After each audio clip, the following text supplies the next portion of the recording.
You're listening to WZYE 95.9 FM. You are listening to WZYE 95.9 FM, the most influential name in Caribbean radio in the tri-state area. Broadcasting from East Orange, New Jersey, the most influential name in Caribbean radio, WZYE 95.9 FM. For the mighty Chalkers, Shortcut Society.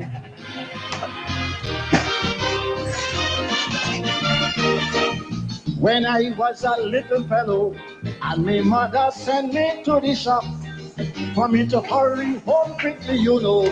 She would tell me, take the shortcut. But when I grew up, I felt well sad. I found myself in a funny spot. Cause I noticed throughout Trinidad, all man and woman taking shortcut. To get a passport, everybody taking a shortcut. They don't want to line up, they refuse to stand up. To get a US visa, they're telling you plainly, Chucky, do you know somebody? I got plenty money. And to get a diplomatic passport, there's also a shortcut. Just hug up Mr. Pandey and kiss his tender spot. And you don't need no re-election to rule the people. The shortcut is possible. Just lie down and sleep with the devil. We living in shortcut country. Trinidad is a shortcut society. Alive.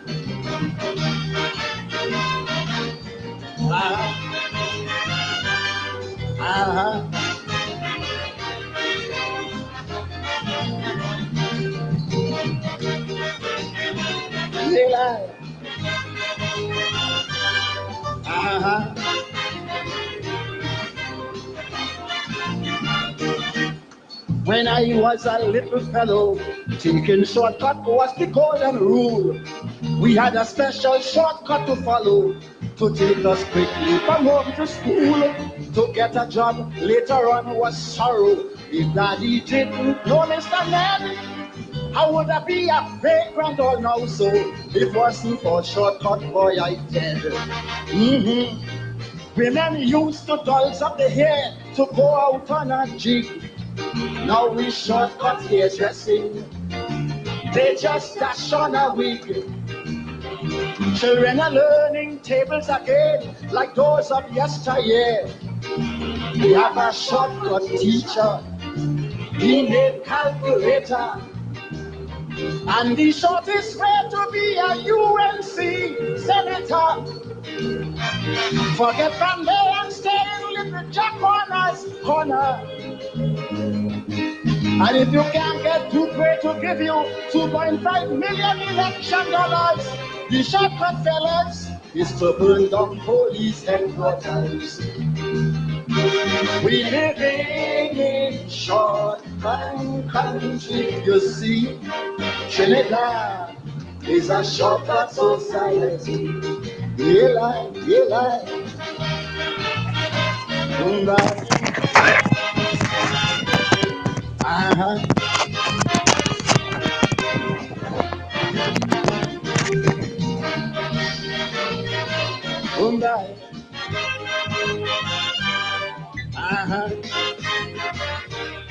Look, when I was a little fellow and I'm about to make me shortcut, my grandmother used to warn me, you know, not all shortcut, just pull up your cup. So when Robinson banned them 7 loser, he reminded me of my grandmother.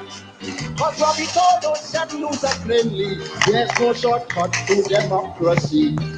But still, if you want to get kicked out of NAR and UNC, the shortcut is easy. Tell the police they don't see. And if you want to throw away money like if it exists, there's a shortcut to do this. All a man pseudo racist.